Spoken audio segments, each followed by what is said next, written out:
Hey everyone, welcome to the Dev Lounge where we talk game dev while on a lounge. So I'm here with Bryce and Leo. Bryce from 2am Studios and Leo from Room of Red Productions. Welcome. Hey, how's it going? Thanks for having us. Not bad. So yeah, give us a little intro about your respective studios. Oh boy. Start with the hard questions. Yeah, hard questions. So yeah, 2am Studios is a small team. We actually started the name a few projects back. It was a late night idea, give the name 2am Studios. But yeah, it's just sort of stuck and it's been really good. So it's usually, the main team started off as myself, Luke and Kevin, who are the programmers on our project at the moment. But now we've taken on quite a few other people. Nice. Yeah, I hear the audio person is top notch. Yeah, don't want to speak too highly of her or anything, but yeah. Cool, Leo? Yeah, so Room of Red Productions is just a new studio as well. So we came up with the name actually from the original name of the game we were making. So the name is now called Last Breath, but the original idea for the game was to be like Room of Red. So we turned that into the actual company name. We started off with Michael, Lachlan and Nathan, and now we've brought on some animators, which are Chloe and Zach, and we do have a voice actor as well, and Ben for music as well. Can you give us a brief overview of some of the gameplay mechanics and what sets your games apart from others in the genre? Yeah, sure. So Archive is a 2D Metrovania, which there's quite a few games out there like it. You got like Hollow Knight and some of the others. One approach that we wanted to do was really hone in on the movement. We felt that that was going to be really important for us. So the player will be able to use a grapple and a double jump and such as they explore the ship. And hopefully we'll come up with some pretty cool movement techniques to get around the enemies and everything. But we also wanted to take a different approach in terms of the combat. A lot of Metrovanias go for like that melee combat, and it can be really fun and intense, but we wanted to take that more, I guess you would say, Halo approach and go for the sci-fi weapons and stuff. So we've got a rifle, a shotgun and a sniper, and that should change up the gameplay a bit and give them a few different ways to play while also enjoying the narrative and exploring as they go. Awesome. What were the biggest challenges that you faced during development and how did you overcome them? Oh boy, I think they're yet to come, aren't they? Yeah. So far so good. So we've had a few so far, mostly just bugs and that we just never saw coming. Our first playtest, for example, we had a frame rate issue and turned out it was too many collisions on the aliens, which was fun. If you're watching, Luke, I still owe you a beer. So a lot of our issues have been fixed pretty quickly, and I have to thank our programmers for that. But so far, a lot of the problems has just been, life happens and we've got to catch up on ourselves. But I think in these last few weeks, it should get pretty intense, and there'll be a few more issues that will come up. It'll be fun. And I think by the end of it, we'll be all happy with the result. But yeah, the challenge is still yet to come, I think.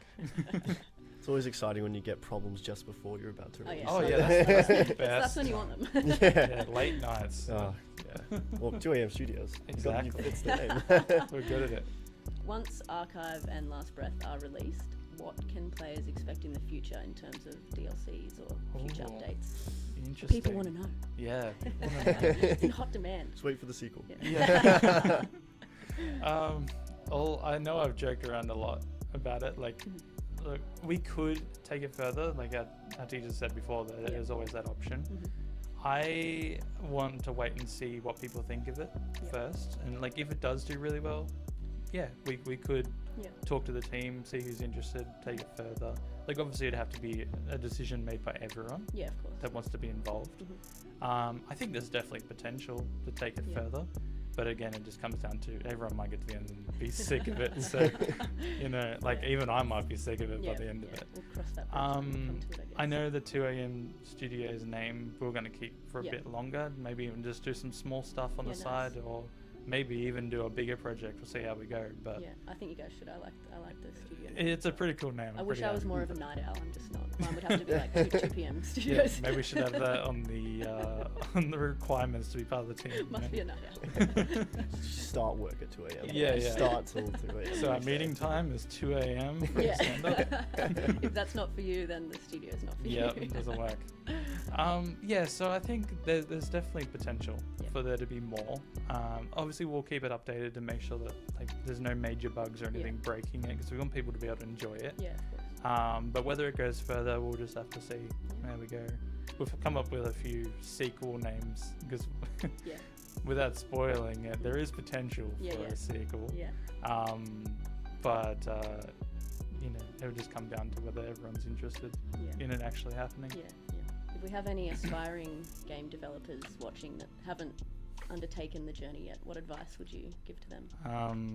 Learn how to make good coffee.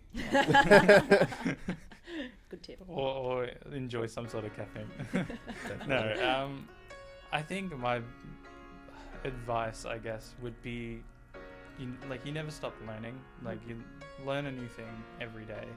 Like whether that's seeing a mechanic that a AAA game made and like recreating it yourself, or like anything, just watching someone else make something and go, oh, how'd you do that? Yeah. Make yourself a toolkit of all these different things and just keep adding to it. Yeah. That's probably my main bit of advice, is just don't stop learning and don't stop challenging yourself either. Like I know with each of these projects I'm doing, I'm pushing myself just a little bit more each time, and I'm learning new things about myself, but also how to make better things. Yeah. And if you just take it the easy way, it's just not going to be not going to be as fun either. Like you got to have fun with it. Yeah. And pressure can be like scary, but that's when that's what I've found anyway, especially studying, like just doing the thing you think you can't do, and then you actually can. Yeah, exactly. Yeah, I couldn't agree more with Bryce. I was pretty much just going to say the same thing. Just constantly try to consume knowledge from online, from your peers, like friends, people in the industry especially. And don't be afraid to like give that information to other people, because other people want to learn as well, and maybe you know something that they don't, and they could really benefit like that as well. And of course, sharing that knowledge around helps more people, more game developers obviously grow.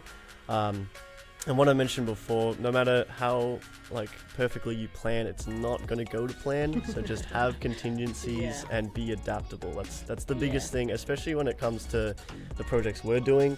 We definitely have to adapt quite a lot. But yeah, it works out in the end. You gotta adjust the scope. Yeah, 100%. Yeah.